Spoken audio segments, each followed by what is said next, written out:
Amen. Est-ce qu'on peut acclamer encore le Seigneur?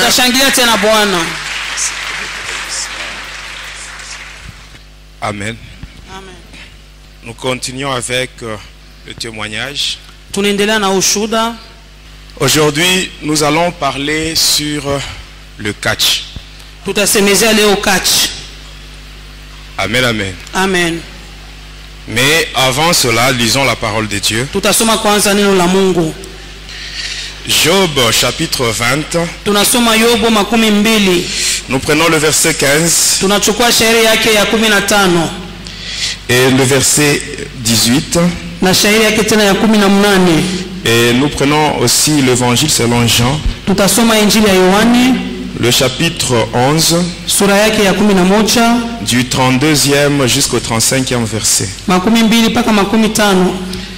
Job 20, verset 15, nous lisons au nom de Jésus. Il a englouti de richesses, il les vomira. Dieu le chassera de son ventre.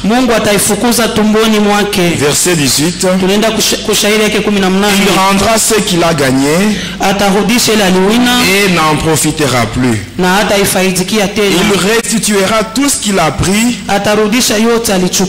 et n'en jouira plus. Jean chapitre 11 verset Jean chapitre 11 32 à 35.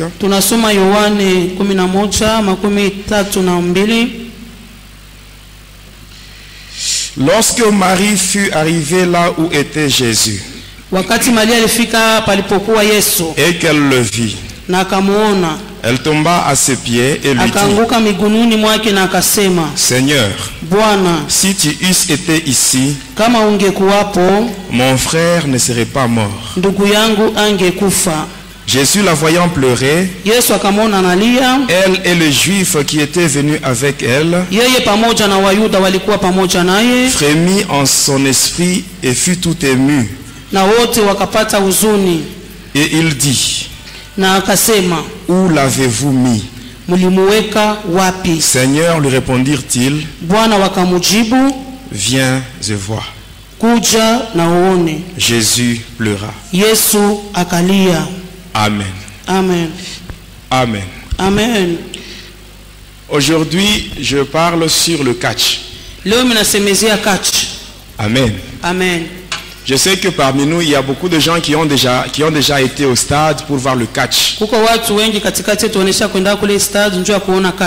Il y a parmi nous des gens qui ont déjà suivi les catcheurs pendant qu'ils passaient sur la route en train de faire leur publicité. Amen. Amen. Il y en a beaucoup. Mais ce qui est grave, c'est que les gens ne savent pas ce que les catcheurs font. Beaucoup de gens croient que le catch c'est un sport. Le catch que nous voyons ici, mes bien-aimés, c'est du satanisme qui se présente avec une façade sportive. Amen. Amen. Avant de parler sur le catch, je sais qu'ici il y a beaucoup de sorciers. Amen. Amen. Je vous dis la vérité. Amen. Amen. Il faut abandonner cela, ce n'est pas bien. Je parle sur la manière dont le sorcier, c'est que les sorciers font pour détruire le mariage de beaucoup de gens. Amen. Amen. Je parle rapidement sur ça et on passe directement au catch. Je sais très bien, ici, il n'y a personne qui peut lever son doigt pour dire qu'il n'a jamais demandé de l'eau à boire chez autrui. Amen. Amen. Qu'est-ce qui se passe? Si un sorcier veut détruire le mariage, vous arrivez quelque part, Unafika fasi moja. Vous demandez de l'eau à boire. Unaomba kwa maji ya kunywa. Si vous avez affaire à un sorcier, kama uko mbele ya mlozi, quand il entre dans la maison, wakati anaingia mnyumba, il prend le gobelet. Anachukua nkopo. Avant d'y mettre de l'eau, mbele awe kutia mo maji, il commence d'abord par cracher dans le gobelet. Anatemea mo kwanza mate yake. Et ce n'est que par après il mettra de l'eau. Na kisha yake anatia mo maji. Et il vient vous donne. Na anakuwa anakupatia. Vous aussi pressé que vous êtes, unakuwa kiu kishapita sana, vous buvez. Unakunwa. Et lorsque vous serez maintenant à la maison, wakati utarudia nyumbani kwako, vous allez vous retrouver utajikuta en train de donner des réponses là compliquées, des réponses insolentes. uko na jibu tu kijibu. Et vous ne savez même pas d'où viennent ces réponses. Hautekele majibu yenyewe inatokea wapi. Quand vous buvez l'eau, wakati unakunywa maji, où il y a cette salive là, mule mko ile mate, la salive en question, ile mate ile, c'est juste un support où doivent se mettre les démons. Ni pale pa musingi mandemona batashukia. Quand vous buvez, ce sont les démons qui entrent. Et ce sont ces démons qui vont vous pousser à répondre d'une manière là insolente. Et quand vous allez vous tirailler, la finalité c'est le divorce. Ainsi, je vous demande, mes bien-aimés, sachez que quand vous êtes mariés, ce n'est pas tout le monde qui est content. Aina wote wanafurahi hapana. Et quand vous arrivez quelque part, na kama unafika fasi vous avez soif, unakuwa na kiu, vous demandez de l'eau, unaomba maji, quand on vous donne, wakati wanakupatia, citez le nom de Jésus, ta yako jina la Yesu, même intérieurement, hata ndani yako tu, parce que la salive là, ile mate ile, c'est un support où se mettent les démons. Inakuwa ni msingi ya mapepo. Ainsi quand vous citez le nom de Jésus, wakati unataka tu jina la Yesu, la Bible dit que devant le nom de Jésus, tout genou va fléchir. Les démons qui sont dans cette salive vont fuir. Et quand vous buvez cette eau-là, il n'y aura pas de conséquences néfastes dans votre vie. Amen. Amen. C'est que je vous dis, les sorciers ils font ça. Deuxièmement, nous sommes en Afrique. Si votre voisine vient chez vous pour chercher le feu, vous allez la chasser. Mais les sorciers, qu'est-ce qu'ils font? Il arrive chez vous. Dans sa main, il y a une poudre. On appelle ça la poudre d'aspergesmen. Et cette poudre-là, elle est invisible aux yeux charnels. Le sorcier ou la sorcière prend le feu. Mais en prenant le feu, elle ouvre la main. Cette poudre reste sur votre brasero. Et la nuit, vous allez faire entrer votre brasero. Et là, les démons vont maintenant se répandre, se propager dans la maison. Ce sont ces démons qui vont vous pousser maintenant à vous tirailler. Vous allez vous retrouver en train de vous disputer. Amen. La finalité, divorce. Il faut prier que nos maisons soient embrasées, que nos maisons soient entourées par des flammes de feu, de telle sorte que les sorciers ne puissent pas avoir accès à nos maisons. Amen. Amen. Ça, ce sont des choses qui se font. Passons rapidement au catch. Amen. Amen. Hier, nous avons fait la pêche. Mais aujourd'hui, nous allons pousser les sorciers à vomir. Ils vont vomir. Tout ce qu'ils ont avalé, ils vont vomir, mes bien-aimés. Hier, nous avons dit que les sorciers la nuit, ils utilisent le ventre des enfants de Dieu comme tam-tam.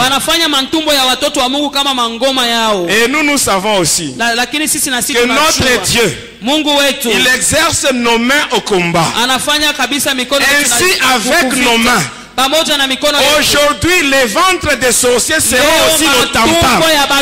Nous allons frapper et ils auront la nausée. Lorsqu'ils auront la nausée, ils vont vomir tout ce qu'ils ont avalé. Ils vont tout vomir. Toi qui m'écoutes, laisse-moi te dire une chose. C'est lui qui a mis un blocage à ta vie. lui-même il va enlever ce blocage aujourd'hui au nom de Jésus. Quand Jésus est arrivé au sépulcre de Lazare, il a dit ôtez la pierre. Les mêmes personnes qui avaient placé la pierre, ce sont ces mêmes personnes-là qui avaient enlevé la pierre. Je t'assure aujourd'hui, c'est lui qui a mis une pierre à ta vie, c'est lui qui a mis une pierre à ta bénédiction. Au nom de Jésus, il va l'enlever aujourd'hui. Amen. Jésus-Christ, l'homme de cas grave. Moi je l'appelle l'homme de cas grave. Si je vois ce que Jésus a fait dans ma vie, oh Jésus, l'homme de cas grave, celui qui n'a jamais échoué, mais bien-aimé tel que j'étais, j'étais entré dans 23 églises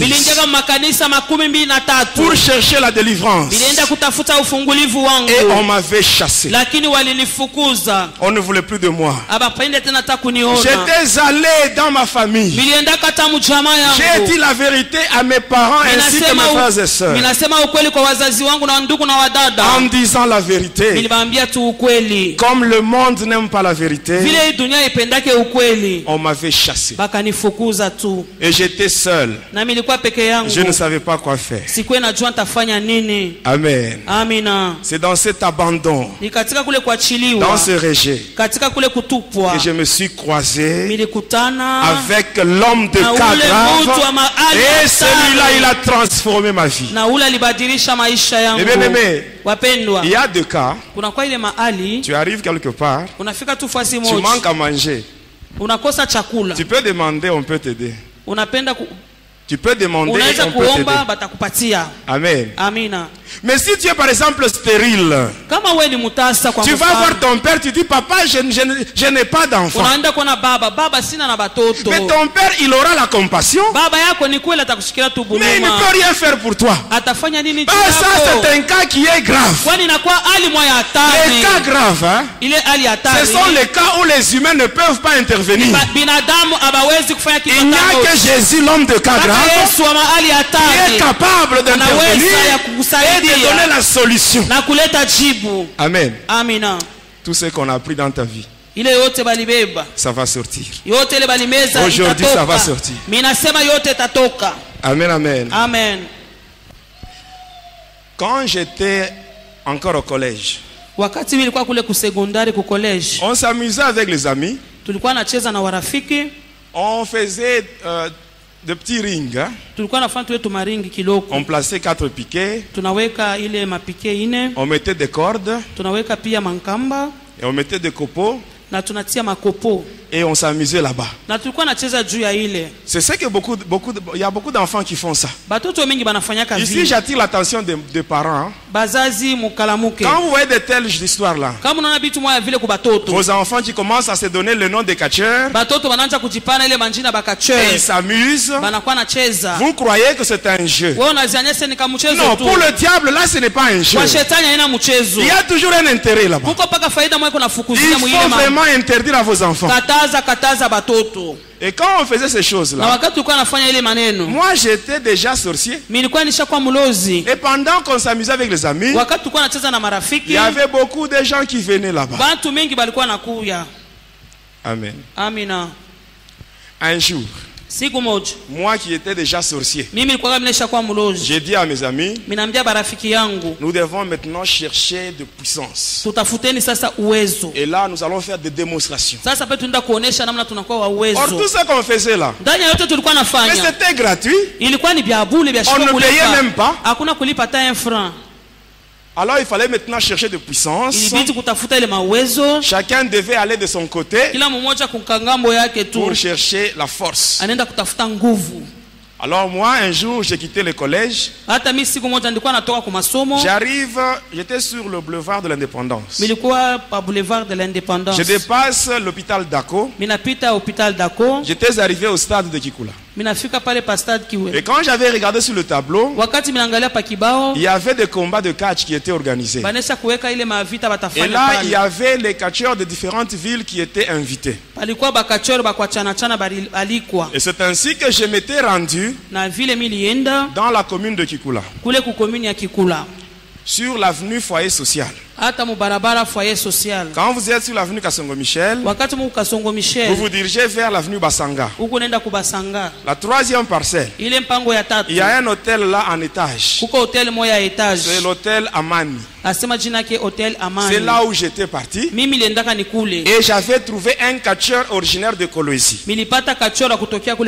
Quand j'étais arrivé là, j'avais causé avec lui. Et je lui avais même parlé sur le pourquoi de ma visite. Il se mettait à rire. Et par après il me dit ceci: d'abord paye-moi la bière. J'avais payé la bière. Et à la fin il me dit: comme c'est toi qui es venu demander ce pouvoir là, la force mystique, tu dois chercher des objets que je vais citer. Il m'avait cité ces objets-là et j'étais parti. Le lendemain matin, j'étais au marché. Et là, j'avais acheté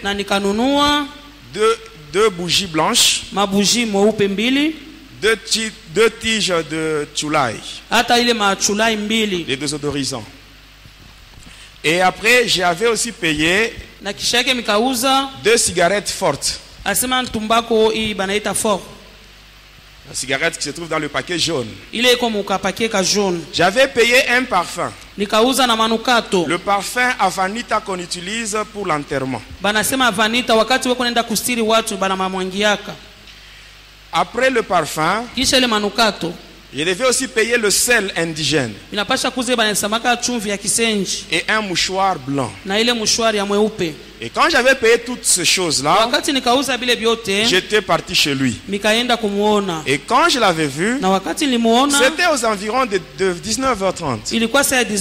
Mais quand j'étais arrivé, au lieu de passer directement à la cérémonie, mais lui commençait à me parler sur autre chose.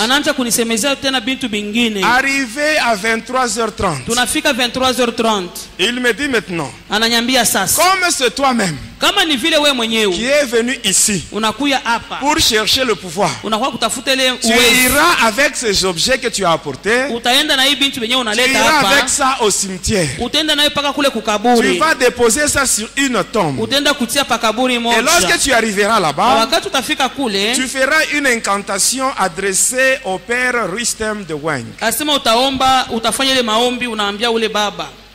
Et à 23h30, seul, j'avais quitté l'hôtel Amani et je m'étais rendu au cimetière de Sapin. J'étais allé avec l'avenue Kasongo Michel et j'étais tombé sur l'avenue Lumumba. J'ai évolué avec Lumumba jusqu'à la bifurcation, où il y a une route qui va vers la ville et une route qui va vers la commune de Panda. Et là au milieu, il y a une église catholique qu'on appelle Sacré-Cœur. J'avais pris la route qui va vers Panda. J'avais dépassé l'hospice de vieillards. Et après j'étais arrivé au cimetière. J'étais arrivé. Et quand j'étais arrivé là, à l'entrée, je devais compter 49 pas. Après avoir fait cela, j'étais arrivé devant une tombe. J'avais déposé ce que j'avais. Et ainsi, après cela, avec une lame de rasoir, je m'étais blessé à mon petit doigt. Et j'avais pressé mon doigt. Et je l'avais pressé. De telle sorte que 6 gouttes de mon sang étaient tombées. Et j'étais rentré chez moi. Et le lendemain au petit matin, vers 4h du matin, j'étais encore au cimetière. Et j'avais repris ces histoires-là. Mais quand j'étais arrivé là, les histoires que j'avais laissées n'étaient plus intactes. Parmi les deux bougies, il y avait une seule bougie, l'autre était déjà consumée. Parmi les deux cigarettes, il y en avait une seule, l'autre était aussi consumée. Les deux tiges là de Chulai étaient consumées. Le parfum était aspergé sur tous les éléments que j'avais. Et le seul indigène était là. Ainsi que le mouchoir blanc. J'avais pris toutes ces choses. J'étais rentré avec ça. Et quand j'étais arrivé chez le catcheur, je lui avais expliqué tout ce que j'avais fait la nuit au cimetière. Et il me dit, tu reviendras le soir. À 19h, j'étais allé le voir. Nous étions dans sa chambre. Et il m'avait dit ceci. Ce qui va se faire aujourd'hui, c'est une cérémonie qu'on appelle le Yarga. Alors quand j'étais arrivé là, il m'avait demandé d'amener un coq.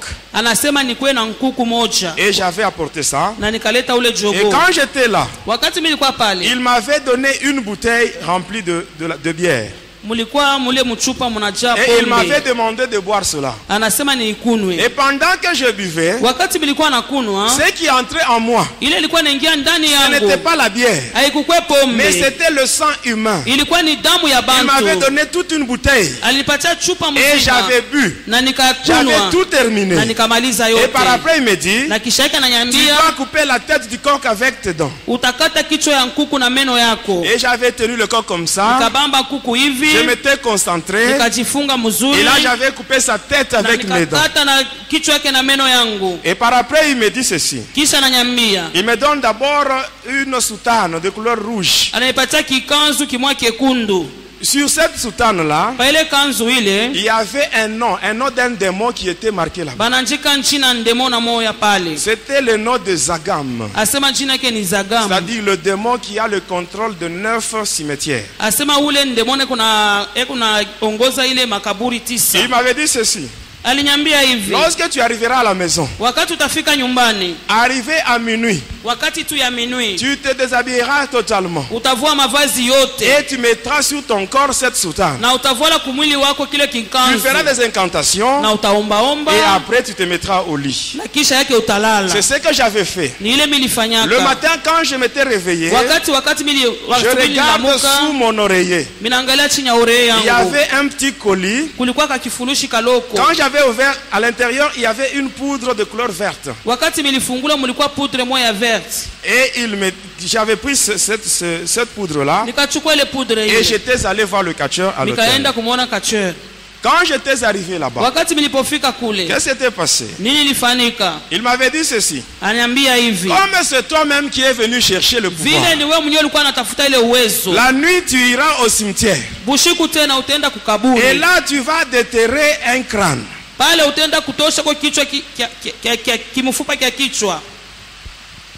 Et la nuit,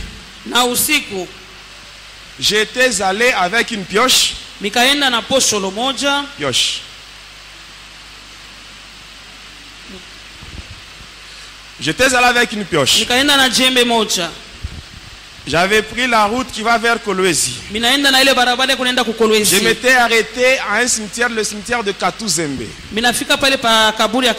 J'avais mon petit sac. J'étais entré au cimetière. J'étais arrivé devant une tombe. Aux environs de minuit. Et là je m'étais mis à creuser. Et là j'avais enlevé le crâne. J'avais mis ça dans mon sac. J'étais rentré.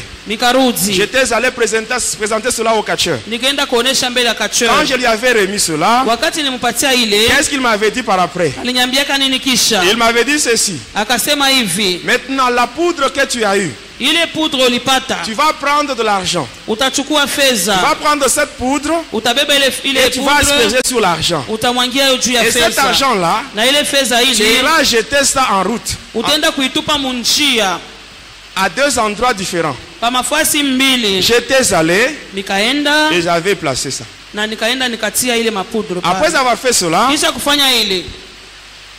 Un jour plus tard, j'étais allé chez le catcheur. Et quand je l'avais trouvé, qu'est-ce qui s'était passé? Le crâne que je lui avais laissé était rempli du sang. Le sang là, c'était le sang de deux personnes qui avaient ramassé l'argent que j'avais jeté en route. Faites attention mes bien-aimés. Amen. Il y a certaines personnes, quand elles arrivent sur la route, elles voient l'argent, elles regardent à gauche et à droite, il n'y a personne, elles ramassent, elles mettent dans la poche. Faites très attention. Vous risquez de vendre votre vie à 100 francs. Et quand le crâne était rempli du sang, il m'avait remis cela. Il m'a dit, bois ça. Et j'avais bu le sang qui était dans ce crâne. J'avais bu cela. Et il m'a dit encore ceci. L'autre partie de la poudre qui est restée, tu vas asperger ça sur une rivière. Tu chercheras une rivière qui est beaucoup fréquentée. Et là, je m'étais rendu au quartier Kolomoni, sur la rivière Pola. Il y avait beaucoup de jeunes gens qui allaient se baigner là-bas. Il y avait aussi beaucoup de mamans qui allaient faire la lessive là-bas. Et qu'est-ce qu'il m'avait dit? Lorsque tu mettras la poudre, ce sont les esprits. Ce sont les esprits. Maintenant, les gens qui se baignent là-bas, automatiquement, ils seront en contact avec les démons. Les gens qui font la lessive là-bas, leurs habits seront aussi affectés des démons. Et ainsi, les gens qui porteront ces habits, ils vont souffrir. Et pendant que eux seront dans la souffrance, toi, tu auras le succès. Et ce qu'il m'avait dit. Et j'avais mis cette poudre là-bas. Et 2 jours plus tard, il y avait 2 garçons qui étaient morts là. Et quand j'étais rentré chez lui, il m'avait dit ceci. Tu iras toujours à la rivière. Quand tu seras là-bas, tu invoqueras le démon Zagam. Et lorsque tu verras maintenant un tourbillon sur la rivière, tu seras obligé de descendre dans la rivière juste à l'endroit où il y a ce tourbillon. Et ainsi, lorsque tu seras dans le tourbillon, il y aura une créature qui apparaîtra. Dès que tu verras cela, tu fermeras les yeux. Et c'est ce qui s'était passé. À minuit, j'étais allé là-bas. Je m'étais concentré. J'avais fait des incantations. Il y avait un vent violent qui commençait à souffler. Et par après, c'était un grand tourbillon que je voyais sur la rivière. J'étais descendu dans l'eau. J'étais entré dans le tourbillon. Et par après, pendant que j'étais concentré, il y avait quelque chose qui était sorti de l'eau. C'était un hippopotame. Et cet hippopotame là avait 6 têtes. Alors j'étais obligé de l'embrasser. Et je l'avais embrassé. Et par après j'avais fermé les yeux. Quand j'avais fermé les yeux, 5 minutes plus tard, j'avais ouvert les yeux. L'hippopotame n'était plus là. Il était entré en moi. Et quand j'étais sorti de l'eau, j'étais devenu très lourd. Et la nuit, donc le lendemain, j'étais parti chez le catcheur. Et qu'est-ce qu'il m'avait dit? Aujourd'hui, nous allons conclure. Et ainsi, quand nous étions dans sa chambre à minuit, qu'est-ce qui s'était passé? Dans sa chambre, il y avait un brasero. Et il y avait le feu. Il avait ouvert son sac. De là, il avait tiré un ossement humain. Il l'avait placé sur le feu. Il prend un petit couteau. Quand l'os était sur le feu, il commençait à changer de coloration. Quand il était noir, il avait pris maintenant le sel indigène. Il avait ouvert ses colis. Avec son petit couteau, il frottait maintenant l'os. C'était un ossement humain. Et pendant qu'il frottait, il y a une poudre là qui sortait de l'os. Et la poudre tombait dans le colis où il y avait le sel. Et par après, il avait mélangé. Et il me donne. Il me dit, tu dois sucer et avaler. J'avais obéi. J'avais tout terminé. Et après, il ouvre encore son sac. Et là, il soutire une peau de jaguar. Il avait mis ça par terre. Il prend le mouchoir que j'avais récupéré au cimetière. Il avait mis au-dessus. Et là, il me demande d'enlever mes souliers ainsi que la chemise que je portais. J'avais enlevé ça. Je m'étais retrouvé pieds nus et torse nu. Et il m'avait demandé maintenant de me mettre au-dessus du mouchoir. Et quand j'étais au-dessus, il avait pris la bougie que j'avais récupérée au cimetière. Il l'avait placée devant moi. Et après avoir prononcé quelques paroles, la bougie s'était allumée d'elle-même. Et par après, il prend la cigarette qui était restée au cimetière. Et il avait allumé avec la flamme de la bougie. Il me donne, il me dit fume. Et je ne devais pas fumer d'une manière ordinaire. Je devais fumer en introduisant la cigarette dans une narine et boucher l'autre. Et faire sortir la fumée par la bouche. Et c'est ce que j'avais fait. Et juste quand j'avais terminé, j'ai commencé à trembler. Je sentais une forte chaleur m'envahir. Et par après, je sentais comme si derrière moi il y avait encore quelqu'un. Et je sentais qu'il y avait quelqu'un qui venait derrière moi. Et cette personne qui venait derrière moi m'avait embrassé par derrière. Et il était entré en moi. Et pendant ce moment, le catcheur, lui, il était devant moi. Dans sa chambre là, il y avait un morceau de bois. Il a pris ce morceau de bois. Il a commencé à me frapper avec ça. Et pendant qu'il me frappait, moi je sentais comme s'il était en train de me gratter. Et par après, même le morceau de bois s'était même brisé.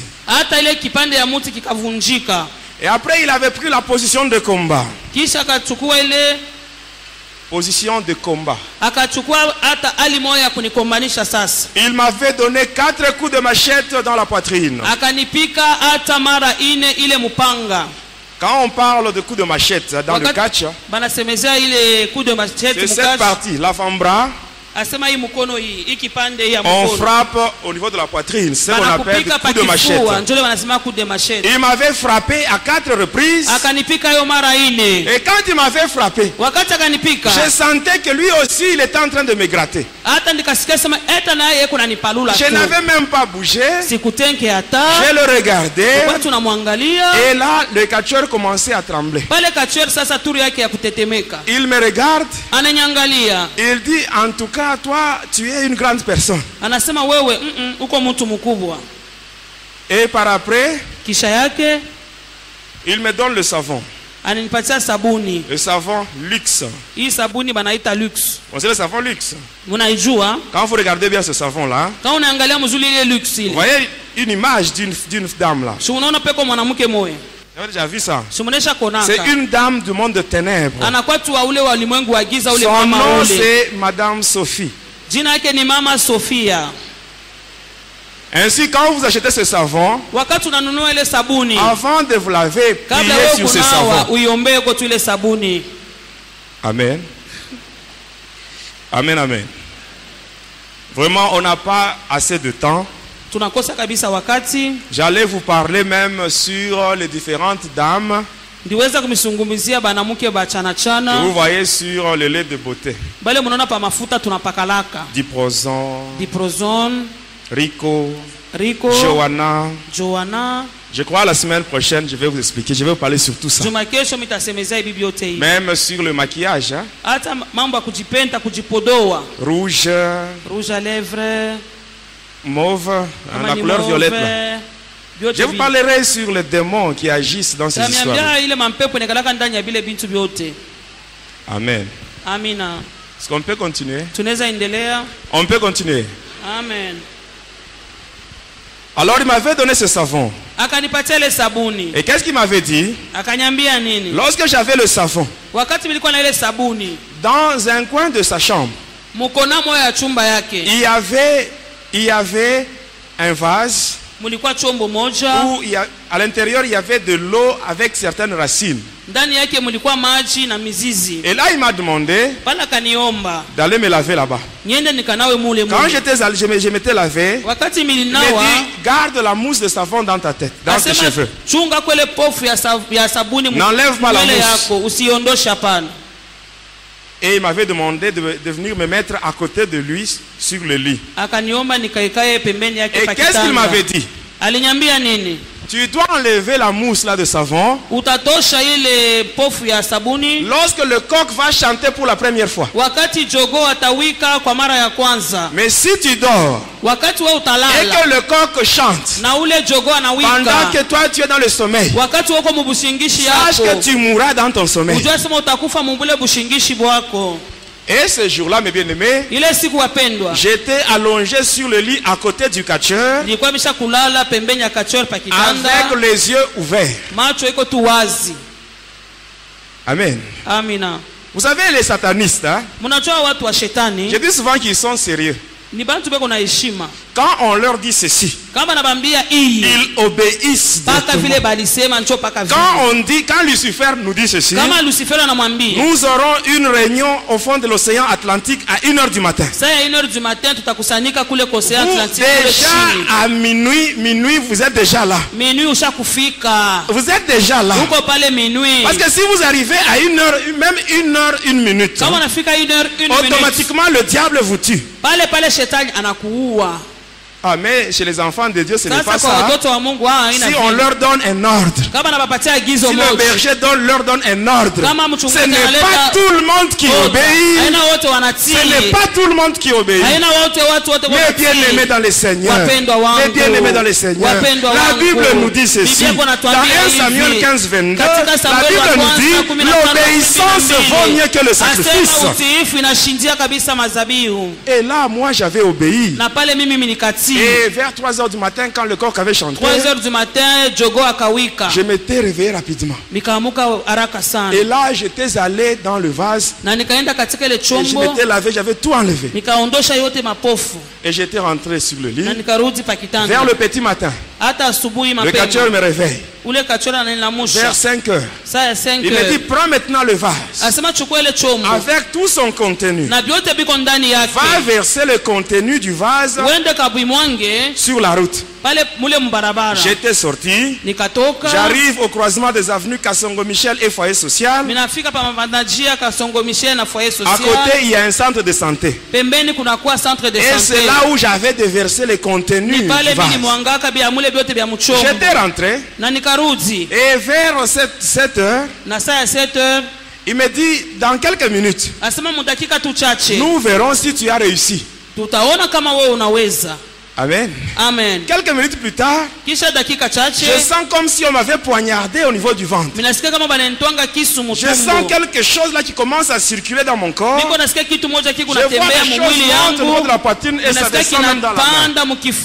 Quand c'était arrivé au niveau de l'avant-bras, j'avais vu que c'était un gros clou qui était dans mon corps. Et il me dit ceci: le clou que tu vois, c'est ça le pouvoir de Tarzan moteur. Et cela fonctionne avec l'esprit de la première personne qui a piétiné sur ce que tu as déversé sur la route. Il y a beaucoup de gens qui disent: non, moi pour me tuer, il faut que la personne qui cherchera à me tuer, que cette personne soit de ma famille. Mais bien aimé, détrompez-vous. La personne qui avait piétiné sur ce que j'avais déversé sur la route, est-ce que cette personne était de ma famille? Elle n'était pas de ma famille, mais bien aimé. Elle n'était pas de ma famille. Mais bien aimé, apprenez à commencer votre journée avec le Seigneur Jésus. Parce que pendant la nuit, pendant que vous dormez, les sorciers, les satanistes, le magicien, ils ne font que multiplier de pièges. Et aujourd'hui, nous voyons beaucoup de gens qui font des slogans. Il arrive quelque part, il se rend compte qu'il a piétiné sur quelque chose. Il dit sans effet. Oh, mais bien aimé, faites attention. Mais sans effet, ce n'est pas un slogan. Si tu ne marches pas dans la crainte de Dieu, tu piétines sur des choses pareilles. Même si tu dis sans effet, je t'assure, il y aura des effets. Amen. C'est seulement si tu marches dans la crainte de Dieu que ce verset de la Bible est valable. C'est que Dieu dit lui-même dans Ésaïe 54, 17, il dit: toute arme qui sera forgée contre vous sera nulle et sans effet, et toute langue qui se lèvera en justice contre vous, vous la condamnerez. Tel est l'héritage des serviteurs de l'Éternel. C'est valable seulement pour ceux qui marchent dans la crainte de Dieu. Et si tu commences ta journée avec Jésus, ainsi Jésus va te précéder. Et quand il te précède, il va voir tout ce qu'on a placé comme piège. Lui, il va piétiner sur ça. Et toi, tu vas passer sur des choses mortes.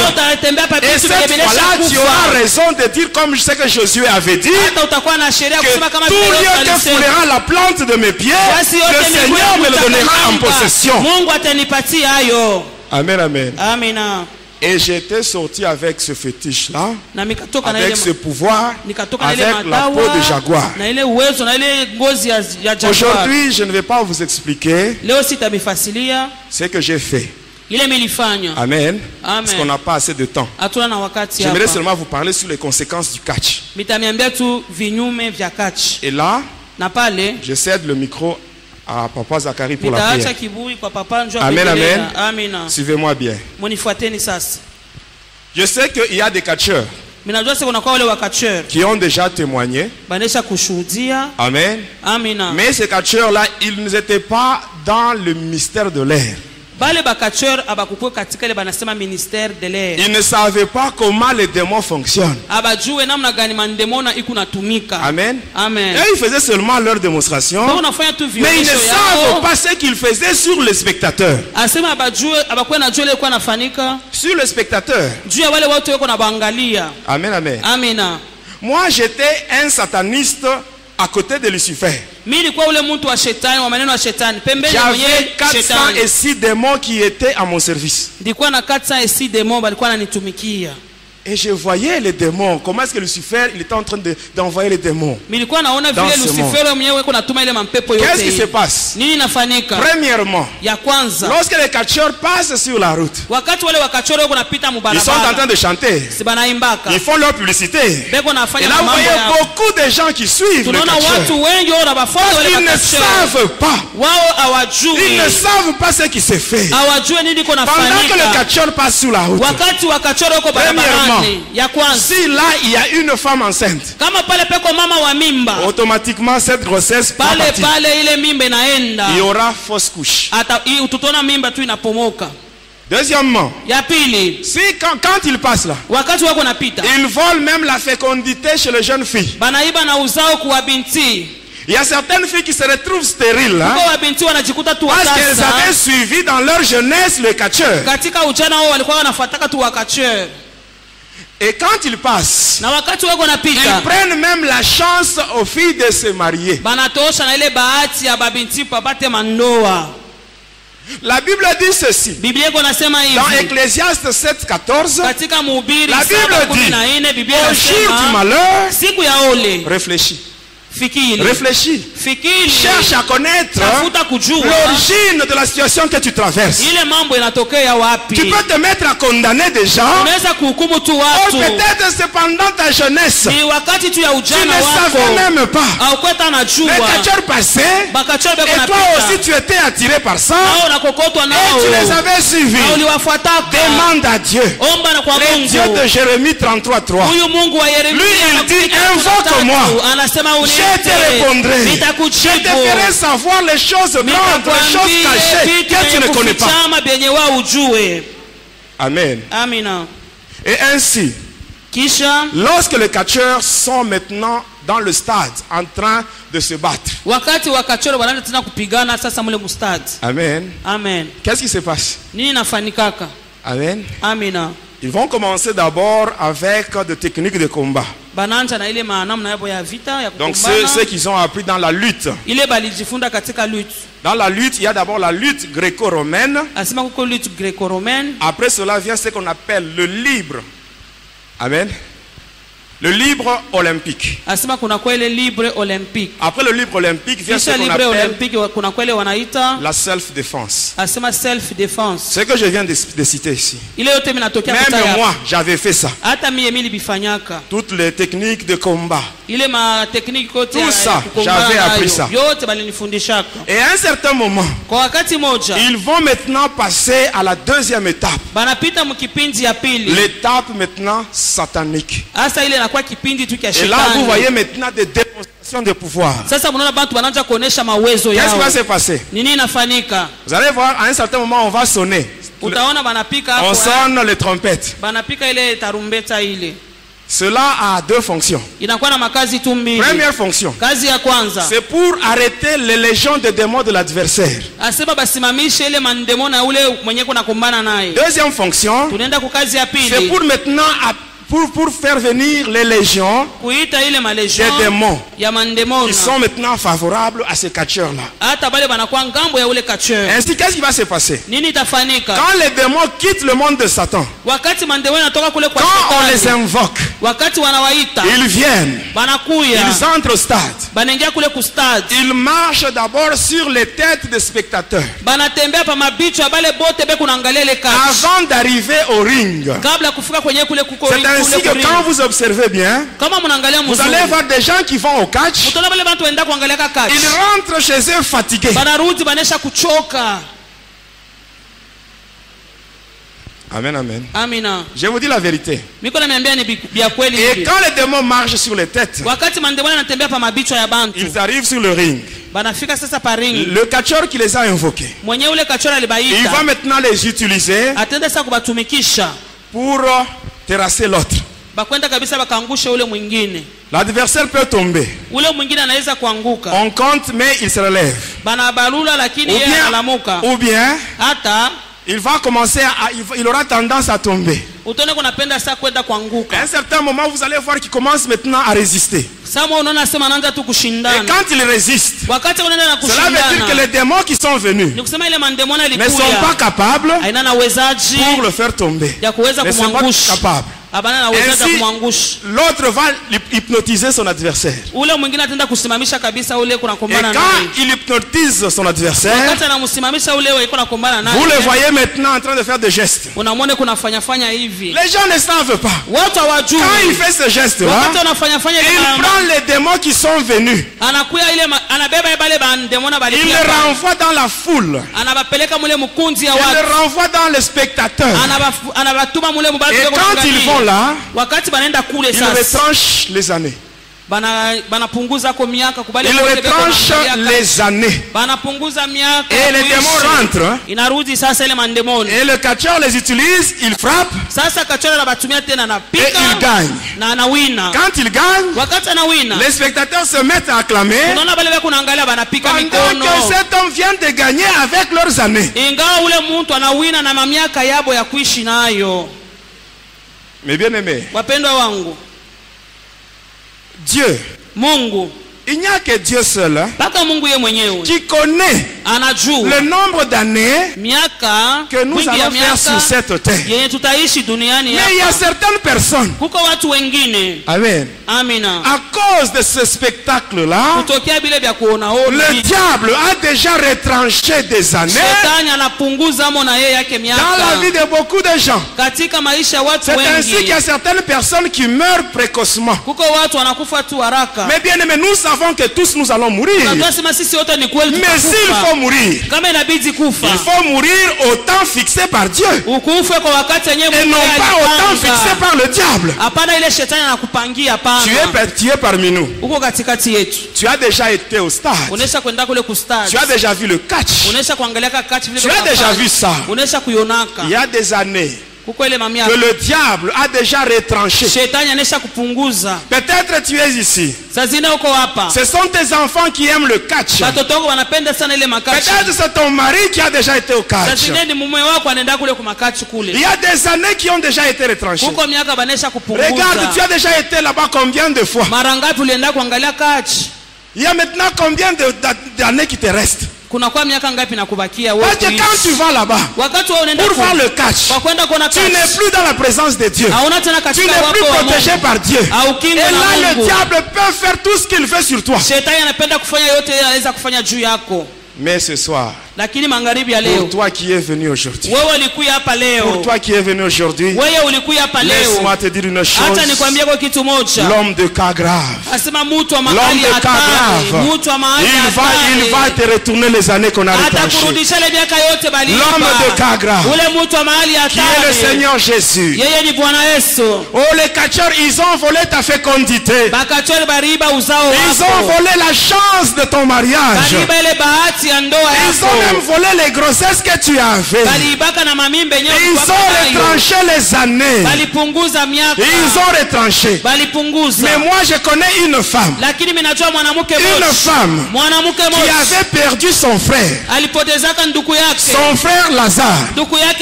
Cette femme-là était triste à cause de la disparition de son frère. Un jour elle était devant Jésus. Et là elle pleurait. Elle dit à Jésus, Seigneur, si tu eusses été ici, mon frère ne serait pas mort. Mon frère ne serait pas mort. Jésus, il a vu cette femme-là. Elle avait la douleur en elle. Or la Bible nous dit que Jésus, c'est lui qui est l'homme des douleurs. Lui qui est l'homme des douleurs, il se trouve devant une femme qui a la douleur. Alors il prend la douleur de cette femme-là. Ça devient sa douleur à lui. Et là la Bible dit, Jésus pleura. J'aimerais que Jésus puisse pleurer à cause de la situation que tu traverses. Que Jésus puisse pleurer aujourd'hui. Parce que quand Jésus a pleuré, il a dit ceci: où l'avez-vous mis? Où l'avez-vous mis? Et ce soir, le Seigneur Jésus, il pose la même question aux catcheurs: où avez-vous mis les années que vous avez retranchées dans la vie de mes enfants? Où avez-vous mis le mariage de mes enfants? Où avez-vous mis la fécondité? On dit à Jésus: Seigneur, viens et vois. On arrive au sépulcre. Jésus dit seulement: ôtez la pierre. Ôtez la pierre. Ces gens-là, c'est eux qui avaient mis la pierre. Jésus leur dit: vous qui avez mis cette pierre, vous devez l'enlever aujourd'hui. Et je t'assure, ceux qui ont mis un blocage à ta vie, ceux qui ont mis un blocage à ta vie, aujourd'hui, au nom de Jésus, ils vont eux-mêmes l'enlever. Ils vont enlever ceux qu'ils ont mis à ta vie. Et Jésus dit ceci: Lazare, sors. Et Lazare était sorti. Comme Lazare était sorti ces jours-là, aujourd'hui tes années vont sortir. Tes années vont sortir. Ton mariage va sortir. Ta fécondité va sortir.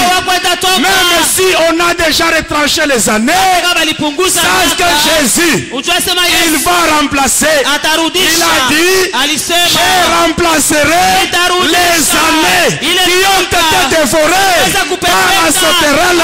Je remplacerai tout ce que les cacheurs ont pris dans ta vie. Jésus va remplacer. Il va tout remplacer. Même ta fécondité va rentrer.